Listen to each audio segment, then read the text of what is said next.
শিক্ষার্থীরা, আমরা গত ক্লাসে রাদারফোর্ডের পরমাণু মডেল সম্পর্কে পড়েছিলাম। আজকে আমরা পড়ব বোরের পরমাণু মডেল। 1911 সালে বিজ্ঞানী রাদারফোর্ড তার পরমাণু মডেলে যে শিক্ষার্থীগুলো বলেছিলেন তারই সংশোধিত রূপ আকার 1913 সালে বিজ্ঞানী বোর তার এই পরমাণু মডেলটি প্রবর্তিত করেন, যেটি আজ পর্যন্ত আমাদের কাছে সর্বজন গ্রহণযোগ্য মডেল হিসেবে পরিচিত। বোর পরমাণু মডেলটিকে আমরা তিনটে স্তরে ভাগ করে যদি করি তাহলে আমাদের মনে রাখতে সুবিধা হবে। আমরা এখানে তিনটে স্তরে ভাগ করেছি। প্রথমটা হলো শক্তি স্তর বিষয়ক মতবাদ, দ্বিতীয়টা হলো কৌণিক ভরবেগ বিষয়ক মতবাদ, তৃতীয়টা হলো শক্তির বিকিরণ সম্পর্কিত মতবাদ। আমরা বিজ্ঞানী রাদারফোর্ডের পরমাণু মডেলে পড়েছিলাম কোন একটি পরমাণুতে নিউক্লিয়াসকে কেন্দ্র করে তার ইলেকট্রন সমূহ প্রবর্তন করে, কিন্তু ইলেকট্রন সমূহ যেন ভাবে নিউক্লিয়াসকে কেন্দ্র করে ঘুরতে পারবে না বা প্রবর্তন করতে পারবে না। তার জন্য একটি নির্দিষ্ট রূপরেখা প্রয়োজন। সেই নির্দিষ্ট রূপরেখাটি প্রদান পূর্বক বোর পরমাণু মডেলের প্রথম শক্তি স্তর বিষয়ক মতবাদটি সম্পর্কে আমরা আলোচনা করি। আমরা দেখতে পাই কোন একটি পরমাণু নিউক্লিয়াসকে কেন্দ্র করে যে ইলেকট্রন গুলো ঘুরবে, সেই ইলেকট্রন গুলো একটি নির্দিষ্ট অনুমোদিত বৃত্তাকার কক্ষপথে আবর্তন করবে। এই কথাটি বলেছেন নিলস বোর। অর্থাৎ পরমাণু নিউক্লিয়াসকে কেন্দ্র করে কতগুলো স্থায়ী অনুমোদিত বৃত্তাকার কক্ষপথে ইলেকট্রন সমূহ আবর্তন করে। এটা বিজ্ঞানী বোরের প্রথম স্বীকার্য। এখানে আমরা যদি এই শক্তি স্তরগুলোকে নামকরণ করতে যাই, উনি প্রধান কোয়ান্টাম সংখ্যা, আমরা কোয়ান্টাম সংখ্যা সম্পর্কে আরেকটু পরে জানবো। আপাতত আমরা কোয়ান্টাম সংখ্যা কি সেটা জেনে নিই। কোয়ান্টাম সংখ্যা হচ্ছে পরমাণুর নিউক্লিয়াসকে কেন্দ্র করে যে ইলেকট্রনগুলো ঘুরবে তার আকার, আকৃতি, ত্রিমাত্রিক দিকবিন্যাস এবং ঘূর্ণন প্রকাশ করতে চারটি সংখ্যা ব্যবহার করা হয়। এই চারটি সংখ্যাকে কোয়ান্টাম সংখ্যা বলা হয়।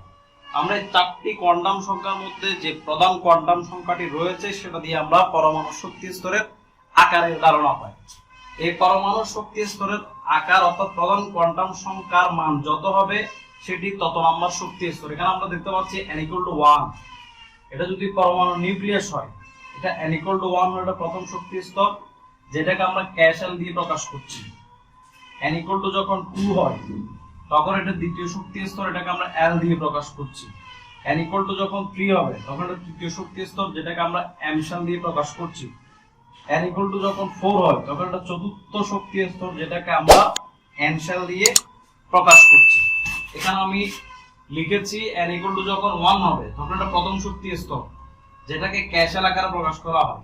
n= যখন 2 হবে তখন এটা l শাল। n= যখন 3 হবে তখন এটা তৃতীয় শক্তি স্তর m শাল। n= যখন 4 হবে তখন এটা চতুর্থ শক্তি স্তর n শাল। এভাবে আমরা শক্তি স্তর সম্পর্কিত ধারণাটা বিজ্ঞানী বোরের পরমাণু মডেল থেকে পেয়ে থাকি। দ্বিতীয়ত, কৌণিক ভরবেগ। আমরা ভরবেগ বলতে কি বুঝি? ভরবেগ বলতে আমরা বুঝি কোন বস্তুর ভর এবং বেগের গুণফলকে, কিন্তু যেহেতু এটা বৃত্তাকার কক্ষপথ এজন্য আমরা এখানে কৌণিক ভরবেগের কথা বলছি। কৌণিক ভরবেগের ক্ষেত্রে আমরা তার বৃত্তের ব্যাসার্ধটাকে ভর এবং বেগের সাথে গুণ করলে পাবো কৌণিক ভরবেগ অর্থাৎ mvr। বিজ্ঞানী বোর বলেছেন এই যে আমাদের নির্দিষ্ট শক্তি স্তরে ইলেকট্রনগুলো আবর্তন করবে, এই আবর্তন করার ক্ষেত্রে নির্দিষ্ট শক্তি স্তরে ইলেকট্রনের কৌণিক ভরবেগের মান হবে h/2 পায়ের গুণিতকের সমানুপাতিক। অর্থাৎ এটা যত নম্বর শক্তি স্তর অবস্থান করবে আমরা n এর মানের সাহায্যে সেটা নির্ণয় করতে পারবো। তাহলে কৌণিক ভরবেগটাকে যদি আমরা mvr দিয়ে প্রকাশ করি, এখানে m হচ্ছে ইলেকট্রনের ভর, নিউ হচ্ছে কম্পাঙ্ক, আর হচ্ছে ব্যাসার্ধ, n হচ্ছে শক্তি স্তর সংখ্যা বা প্রধান কোয়ান্টাম সংখ্যা, h হচ্ছে প্ল্যাঙ্কের ধ্রুবক। প্ল্যাঙ্কের ধ্রুবকের একটা নির্দিষ্ট মান রয়েছে যেটা আমি নিচে লিখেছি 6.624 × 10^24 জুল সেকেন্ড। এটা হচ্ছে আমাদের প্ল্যাঙ্কের ধ্রুবকের নির্দিষ্ট মান। আর পাই সম্পর্কে তো আমরা জানি পাই একটি গাণিতিক ধ্রুবক যেটার মান হলো 3.1416। অর্থাৎ mvr = nh/25। এটা হলো কৌণিক ভরবেগ সম্পর্কিত ধারণা। এরপর আমরা শক্তি বিকিরণ সম্পর্কিত ধারণায় পাই। আমরা যখন আমরা স্বাভাবিকলি একটা एग्जांपल দিতে পারি। আমরা সাপোজ ধরেন আমাদের কোন একটা স্টুডেন্ট এর বাবা অত্যন্ত বড় লোক, তার পাশে দুটি গরিবের ঘর আছে, বাম পাশে গরিবের ঘর, ডান পাশে গরিবের ঘর। এখন যে ধনী লোক সে বাড়ি করবে, বাড়ি নির্মাণ করবে। বাড়ি নির্মাণ করতে গিয়ে আমরা বলি না চারদিকে বাউন্ডারি ওয়াল দিতে হয়, ঠিক একইভাবে ধরে নিলাম ওই লোকটা বাউন্ডারি ওয়াল দিবে। এই বাউন্ডারি ওয়াল দিতে গিয়ে দুই পাশেই যখন গরিব লোক, তখন এই লোকটা করবে কি, দুই দিক থেকে কিছু জায়গা সে নিজের ভিতর ঢুকিয়ে নিয়ে তার জায়গাটাকে বড় করতে চাইবে। এটা গেল, তাহলে এক প্রকার এটা হলো গরিবের উপর শোষণ করা, অর্থাৎ তার সম্পত্তিটাকে আরো বাড়িয়ে নিতে গিয়ে সে গরিবকে কি করবে, শোষণ করবে। কারণ ওই গরিবের প্রতিবাদ করার ক্ষমতাটা তার নাই, এই জন্য সে তার জায়গাটা দখল করে নিবে। আরেকটা বিষয় ধরে নিলাম, ধনী লোকটা ঘর করবে, তার এক পাশে গরিবের ঘর, আর এক পাশে আরেকটা ধনী লোকের ঘর যেটা তার চেয়েও ধনী। তাহলে এক্ষেত্রে আমরা দেখতে পাবো কি, গরিবের পাশ থেকে কিছুটা জায়গা সে নিজের মধ্যে গ্রাস করে নিল, ওই ধনী লোকের কাছ থেকে যখন জায়গাটা গ্রাস করে নিবে তখন ধনী লোকটা বাধা দিবে, অর্থাৎ সে তার জায়গাটা তার গ্রাস করার সুযোগটা পাচ্ছে না। এখানে অনেকটা ঘটনাটা একই রকম। আমরা দেখব এখানে যে প্রধান শক্তি স্তর, দ্বিতীয় শক্তি স্তরের কথা বলা হচ্ছে। প্রথম শক্তি স্তরের তুলনায় দ্বিতীয় শক্তি স্তর উচ্চ শক্তি, নিম্ন শক্তির হচ্ছে প্রধান শক্তি স্তর। এই হিসাব যদি আমরা বিবেচনা করি তাহলে দেখতে পাবো ইলেকট্রন যখন নিম্ন শক্তি স্তর থেকে উচ্চ শক্তি স্তরে গমন করবে তখন তাকে শক্তির শোষণ করতে হবে, তাকে শক্তির শোষণ করতে হবে। অর্থাৎ ইলেকট্রন যখন নিম্ন শক্তি স্তর থেকে উচ্চ শক্তি স্তরে গমন করে তখন শক্তির শোষণ ঘটে। এই সময় শক্তির শোষণ করতে গিয়ে যে বর্ণালীর সৃষ্টি হয় সেটাকে আমরা শোষণ বর্ণালী বলে থাকি। আবার যখন ইলেকট্রনটা উচ্চ শক্তি স্তর থেকে নিম্ন শক্তি স্তরে প্রবেশ করবে, অর্থাৎ ইলেকট্রন উচ্চ শক্তি স্তর থেকে নিম্ন শক্তি স্তরে প্রবেশ করবে, তখন আমরা দেখতে পাবো শক্তির বিকিরণ ঘটছে, শক্তির বিকিরণ ঘটবে। অর্থাৎ উপরের স্তর থেকে নিচের স্তরে নামতে গেলে, ধনী থেকে গরিব হতে গেলে তার ধন সম্পত্তি কমে যাইতে হবে। তাহলে এক্ষেত্রে ইলেকট্রন যখন উচ্চ শক্তি স্তর থেকে নিম্ন শক্তি স্তরে গমন করবে তখন তার শক্তির বিকিরণ ঘটবে। এই শক্তির বিকিরণ ঘটতে গিয়ে যে বর্ণালী রেখার সৃষ্টি হয় সেটাকে আমরা বিকিরণ বর্ণালী বলে থাকি। এক্ষেত্রে আমরা যদি মোট শক্তির তারতম্যটাকে একটা সমীকরণ আকারে প্রকাশ করতে যাই তাহলে আমরা শক্তির পরিবর্তনটাকে যদি ডেলি দিয়ে প্রকাশ করি তাহলে শোষণ বর্ণালীর ক্ষেত্রে আমরা দেখতে পাই E2 - E1, আবার আমরা বিকিরণ বর্ণালীর ক্ষেত্রেও দেখতে পাই E2 - E1। এক্ষেত্রে del equal to E2 - E1, এটা দ্বিতীয় শক্তি স্তর, এটা প্রথম শক্তি স্তরের শক্তি মাত্রা। বিয়োগফলটা h নিউ, অর্থাৎ প্লাঙ্কের ধ্রুবক এবং কম্পাঙ্কের গুণফলের সমানুপাতিক হবে, সমান হবে। এই বিষয়টাকে আমরা এভাবে এই সমীকরণের সাহায্যে প্রকাশ করতে পারি। এখন আসি, এই যে বিজ্ঞানী বোর তার পরমাণুর মডেলে যে তত্ত্বগুলো দিয়েছেন তৎমধ্যে আমাদের অনেকটা ঘাটতি রয়ে যায়। এই ঘাটতিগুলো কি কি? যেমন প্রথমত আমরা দেখতে পাই বোরের কথা অনুসারে পরমাণুর ইলেকট্রনের গতিবেগ এবং অবস্থান নির্দিষ্ট। বৃত্তাকার কক্ষপথে অবস্থান করবে এবং বৃত্তাকার কক্ষপথে নিউক্লিয়াসকে কেন্দ্র করে ঘুরবে। কিন্তু হাইজেনবার্গের অনিশ্চয়তার নীতি অনুসারে আমরা দেখতে পাই এই কথাটা কখনো গ্রহণযোগ্য হতে পারে না। ইলেকট্রনের গতিবেগ এবং ভর একই সাথে কখনো নির্ণয় করা সম্ভব নয়।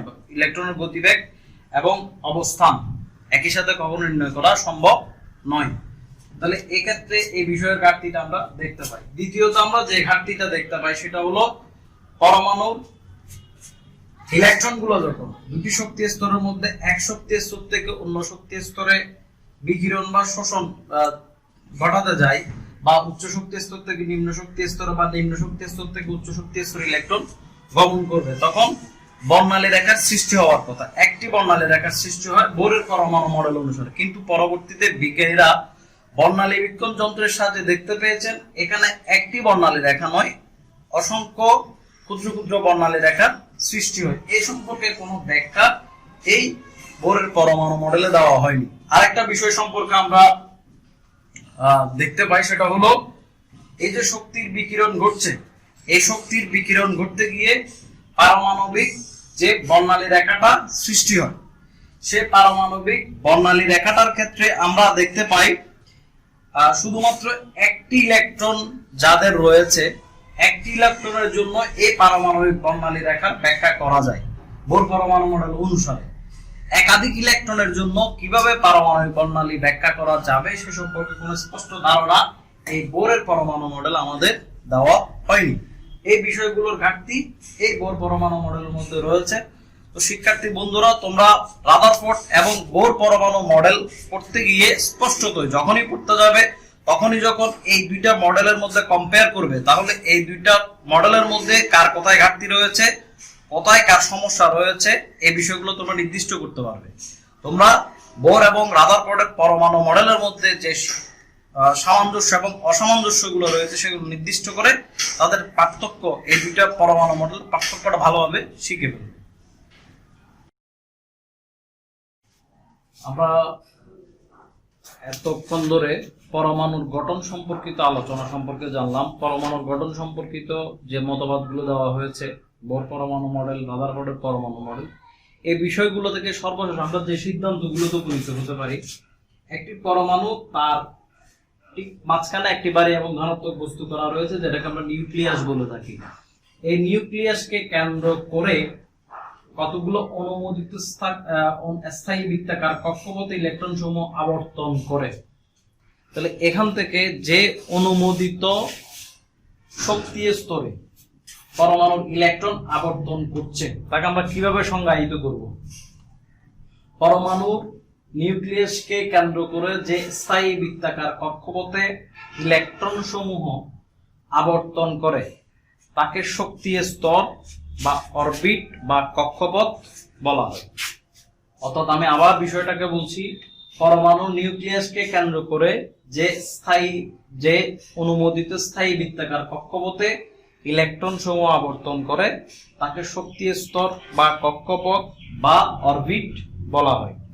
তাহলে আমরা প্রধান কোয়ান্টাম সংখ্যার মান থেকে একটু আগে দেখেছিলাম, প্রধান কোয়ান্টাম সংখ্যা দিয়ে আমাদের শক্তি স্তরকে নির্দেশ করা, অর্থাৎ অরবিটকে নির্দেশ করা হয়। এর পরবর্তীতে অরবিটের সাথে আর একটা টার্ম খুবই সম্পর্কযুক্ত, সেটা হচ্ছে অরবিটাল।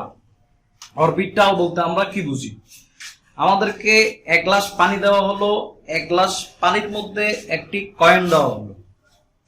আমরা জানি এক গ্লাস পানির মধ্যে কয়েনটি রয়েছে, কিন্তু এই কয়েনটি এক গ্লাস পানির মধ্যে কোথায় অবস্থান করছে সেটা সম্পর্কে আমরা জানি না।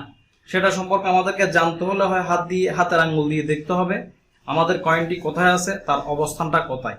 অর্থাৎ এই পুরো ক্লাসটাকে যদি আমরা একটা শক্তি স্তর বিবেচনা করি, এই শক্তি স্তরের মধ্যে ইলেকট্রন অবস্থান করছে, কিন্তু ইলেকট্রনগুলো কোন জায়গায় অবস্থান করছে, কিভাবে অবস্থান করছে, এই বিষয়গুলো জানার জন্য আমাদেরকে অরবিটাল সম্পর্কে জানতে হবে। তাহলে অরবিটাল বা উপশক্তি স্তর বলতে আমরা কি বুঝি?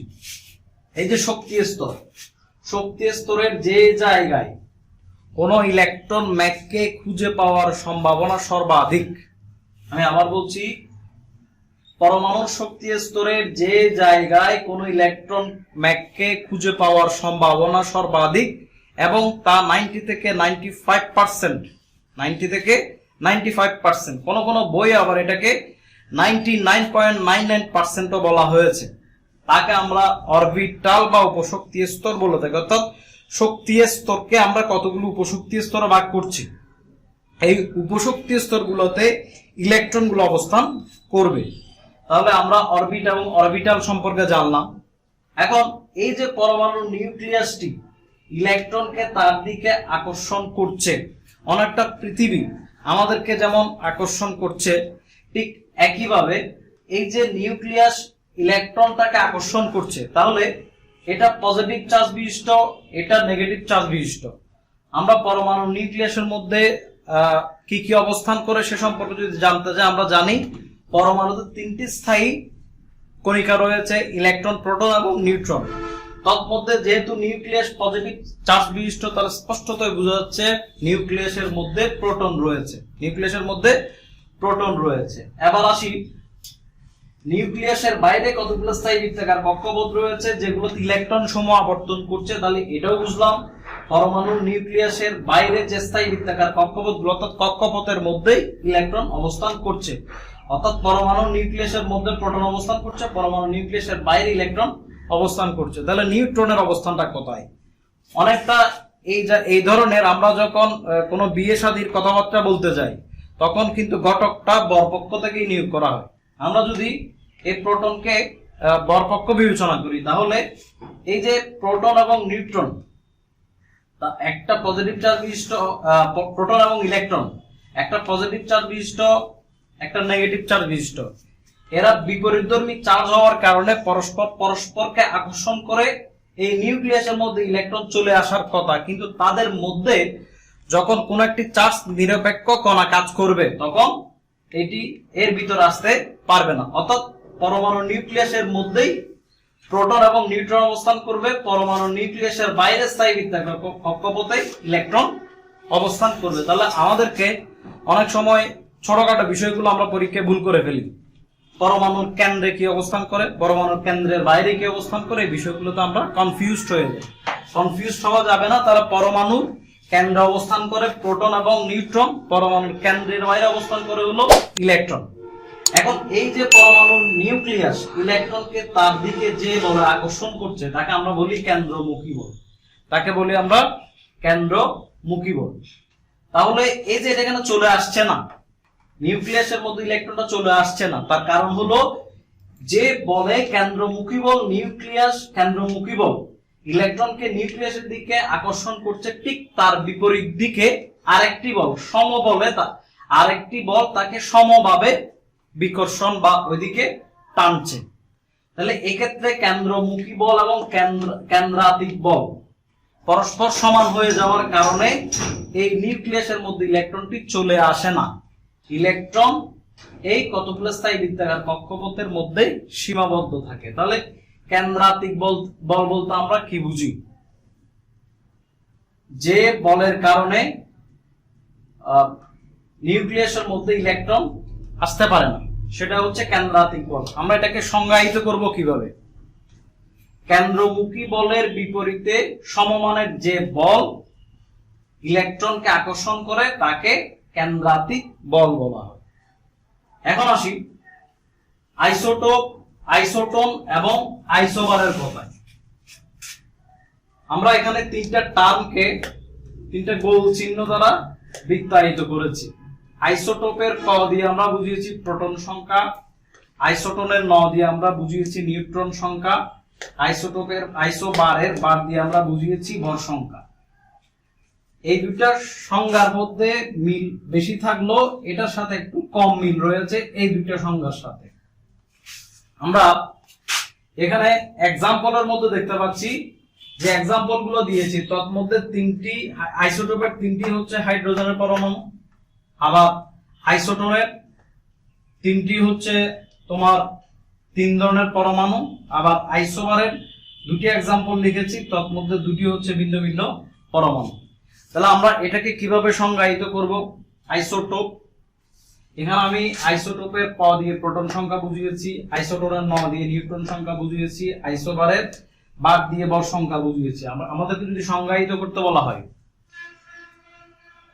একই অণুর ভিন্ন ভিন্ন পরমাণু, একই অণুর ভিন্ন ভিন্ন পরমাণুকে যখন আমরা সংজ্ঞায়িত করব তাহলে এটাকে আমরা বলবো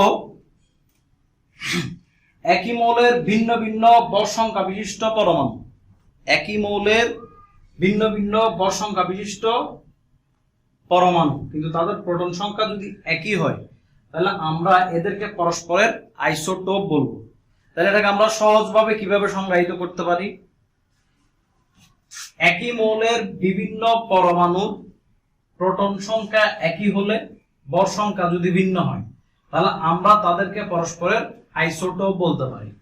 যেমন এখানে হাইড্রোজেন এর তিনটি পরমাণুর কথা বলা হয়েছে, হাইড্রোজেনের তিনটি পরমাণুর কথা বলা হয়েছে। তন্মধ্যে হাইড্রোজেন আমরা দেখতে পাচ্ছি ভর সংখ্যা এখানে 1, এখানে 2, এখানে 3, কিন্তু প্রোটন সংখ্যা 1 1 1। তাহলে প্রোটন সংখ্যাটা নির্দিষ্ট রয়ে গেল, প্রোটন সংখ্যাটা নির্দিষ্ট। তাহলে আমরা এই এটার নাম দিলাম প্রোট্রিয়াম, বা হাইড্রোজেনের নাম দিলাম ডিউটেরিয়াম, এটার নাম দিলাম ট্রিটিয়াম। তা আমাদের কিন্তু পরীক্ষায় প্রশ্ন করা হয় ডিউটেরিয়াম বলতে আমরা কি বুঝি? আমরা জানি ভারী পানির সংকেত হচ্ছে D2O। এটা হাইড্রোজেনের এই ডিউটেরিয়াম আইসোটোপ থেকেই পাওয়া যায় ডিউটেরিয়াম। তাহলে আমাদের কিন্তু প্রশ্ন করা হয় প্রোট্রিয়াম কাকে বলে, ডিউটেরিয়াম কাকে বলে, ট্রিটিয়াম কাকে বলে, তাহলে আমরা কিভাবে সংজ্ঞায়িত করব? হাইড্রোজেনের যে পরমাণুটির প্রোটন সংখ্যাও 1 ভর সংখ্যাও 1 তাকে প্রোট্রিয়াম বলে। হাইড্রোজেনের যে পরমাণুটির প্রোটন সংখ্যা 1 কিন্তু ভর সংখ্যা 2 তাকে ডিউটেরিয়াম বলে। হাইড্রোজেনের যে পরমাণুটির প্রোটন সংখ্যা 1 ভর সংখ্যা 3 তাকে ট্রিটিয়াম বলা হয়। এবার আমরা কিন্তু এখানে বলেছি একই মৌলের ভিন্ন ভিন্ন পরমাণুর কথা, কিন্তু এখানে আসবে ভিন্ন ভিন্ন মৌলের ভিন্ন ভিন্ন পরমাণুর কথা। এই দুইটার ক্ষেত্রে যেসব মৌলের পরমাণু নিউট্রন সংখ্যা সমান কিন্তু ভর সংখ্যা ভিন্ন ভিন্ন, কিন্তু ভর সংখ্যা ভিন্ন ভিন্ন, তাদেরকে পরস্পরের আইসোটোন বলা হয়। তাহলে এক্ষেত্রে আমরা দেখতে পাচ্ছি সিলিকন, ফসফরাস, সালফার, এদের প্রত্যেকে ভর সংখ্যা ভিন্ন ভিন্ন, 30, 31, 32। তাদের নিউট্রন সংখ্যা যদি আমি হিসাব করি তাহলে এখানে প্রোটন সংখ্যা, আমরা যদি ভর সংখ্যা থেকে প্রোটন সংখ্যা বাদ দিই তাহলে নিউট্রন সংখ্যা পাই। এখানে যদি আমি বাদ দিই তাহলে পাবো 16। আবার একইভাবে 31 থেকে 15 বাদ দিলে পাবো 16, 32 থেকে 16 বাদ দিলে পাবো 16। তাহলে তিনটি ভিন্ন পরমাণু হওয়া সত্ত্বেও তাদের নিউট্রন সংখ্যা কিন্তু একই। এই জন্য আমরা এই তিনটি পরমাণুকে প্রত্যেকের পরস্পরের আইসোটোন বলতে পারি। এখন আসি আইসোবারের কথায়। আইসোবারে আমরা দেখতে পাচ্ছি ভিন্ন ভিন্ন পরমাণুর ভর সংখ্যা একই হলো প্রোটন এবং নিউট্রন সংখ্যা ভিন্ন ভিন্ন হবে। তাহলে এই অবস্থায় আমরা তাদেরকে পরস্পরের আইসোবার বলবো। যেমন আমি এখানে দুইটা এক্সাম্পল লিখেছি, কপার এবং জিঙ্ক। এখানে আমরা দেখতে পাচ্ছি কপারের ভর সংখ্যা হচ্ছে 65, জিঙ্কের ভর সংখ্যা হচ্ছে 65, তাহলে ভর সংখ্যা সমান। কিন্তু আমরা দেখতে পাবো তাদের এখানে প্রোটন সংখ্যা ভিন্ন, এখানেও প্রোটন সংখ্যা ভিন্ন। যেহেতু প্রোটন সংখ্যা ভিন্ন তাহলে ভর সংখ্যা থেকে প্রোটন সংখ্যা বিয়োগ করলে আমরা যে নিউট্রন সংখ্যা পাবো সেই দুইটাও ভিন্ন ভিন্ন হবে। তাহলে এক্ষেত্রে আমরা দেখতে পাচ্ছি ভর সংখ্যা একই কিন্তু প্রোটন এবং নিউট্রন সংখ্যা ভিন্ন ভিন্ন। এই জন্য কপার এবং জিঙ্ক পরস্পরের আইসোবার। তাহলে আমরা খুব সহজে এখান থেকে তাদের শেষ টার্মগুলোকে মাথায় রেখে তাও দিয়ে প্রোটন সংখ্যা সমান ভর সংখ্যা ভিন্ন ভিন্ন, না দিয়ে নিউট্রন সংখ্যা সমান ভর সংখ্যা ভিন্ন ভিন্ন, বাদ দিয়ে ভর সংখ্যা সমান কিন্তু প্রোটন ও নিউট্রন সংখ্যা ভিন্ন ভিন্ন। এভাবে আমরা খুব সহজ উপায়ে এই বিষয়গুলোকে মনে রাখতে পারি। আমরা পরবর্তী ক্লাসে ইলেকট্রন বিন্যাস নিয়ে আলোচনা করব, খুব গুরুত্বপূর্ণ একটা বিষয়। আমরা খুব সহজে বিষয়টাকে শেখার চেষ্টা করব।